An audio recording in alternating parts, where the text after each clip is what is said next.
क्या आपने कभी प्यार किया है? तब तो आपके लिए वैलेंटाइंस डे बहुत स्पेशल होगा। वैलेंटाइंस डे, प्यार का दिन, जब दिलों की धड़कनें तेज हो जाती है और प्यार की खुशबू हर जगह बिखर जाती है।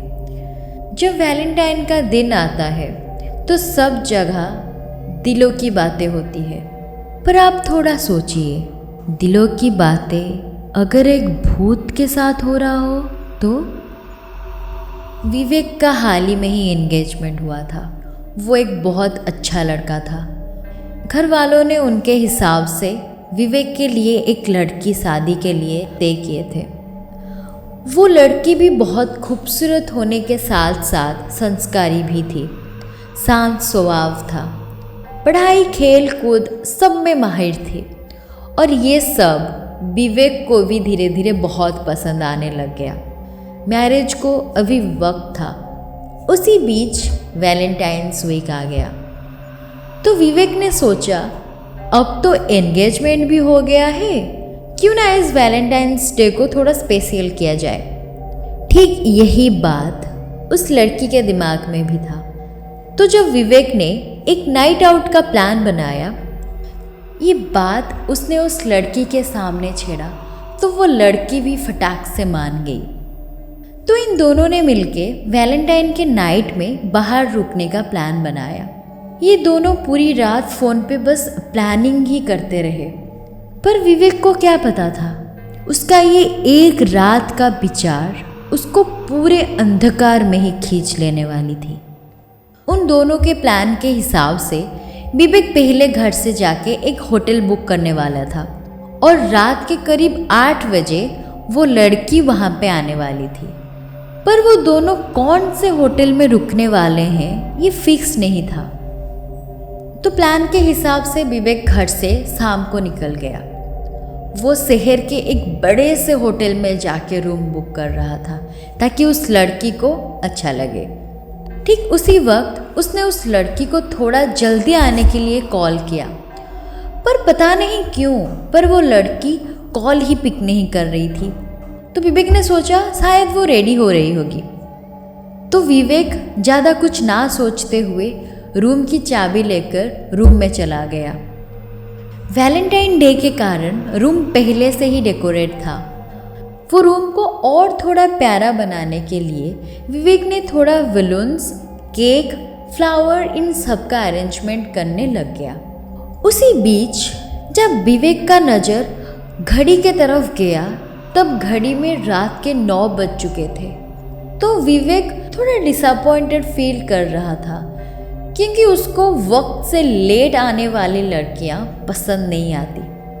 तो जब वो उस लड़की को कॉल करने के लिए अपना फ़ोन बाहर निकाला तभी उसी वक्त उस रूम के दरवाजे पे किसी ने दस्तक दिया। विवेक को लगा शायद हाउस कीपिंग बॉय आया होगा। तो उसने जब जाके वो दरवाज़ा खोला, उसके सामने वो लड़की खड़ी थी। वो लड़की बहुत प्यारी लग रही थी। उसने हाथों पे बहुत सारे रोज भी पकड़े हुए थे।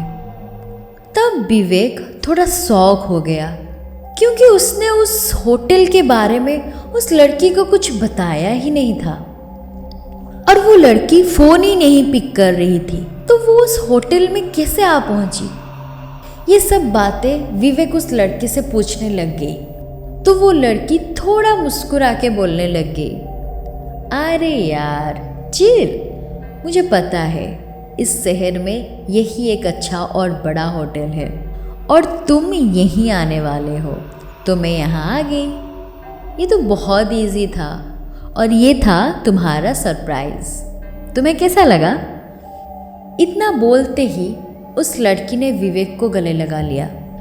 विवेक ठहरा साधा सीधा लड़का, उसने भी इस बात को सच मान लिया।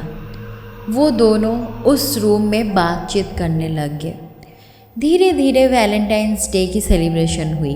अब विवेक मन की बात कर ही रहा था कि अचानक वो लड़की उसके करीब आने लग गई। ठीक उसी वक्त विवेक के फ़ोन पे किसी का कॉल आया। ये कॉल और किसी का नहीं, वो लड़की का ही था। उस वक्त विवेक अपने आँखों पर यकीन ही नहीं कर पा रहा था, क्योंकि उसके सामने वो लड़की और उसकी फ़ोन दोनों थे। तो वो कॉल कहाँ से आ रहा था? फिर भी विवेक कॉल पिक किया। तब विवेक के पैरों तले जमीन ही खिसक गई। वो लड़की विवेक को माफ़ी मांग रही थी।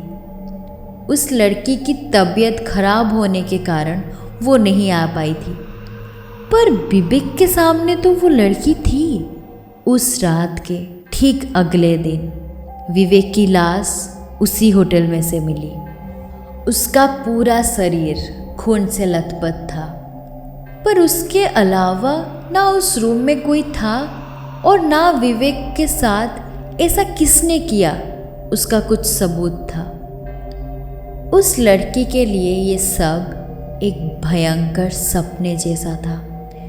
ऐसा सपना जिसको वो कभी भूल नहीं पाई। उनकी जिंदगी शुरू होने से पहले ही ख़त्म हो चुकी थी और विवेक का मौत उस लड़की के लिए हमेशा हमेशा के लिए राज बन के ही रह गई।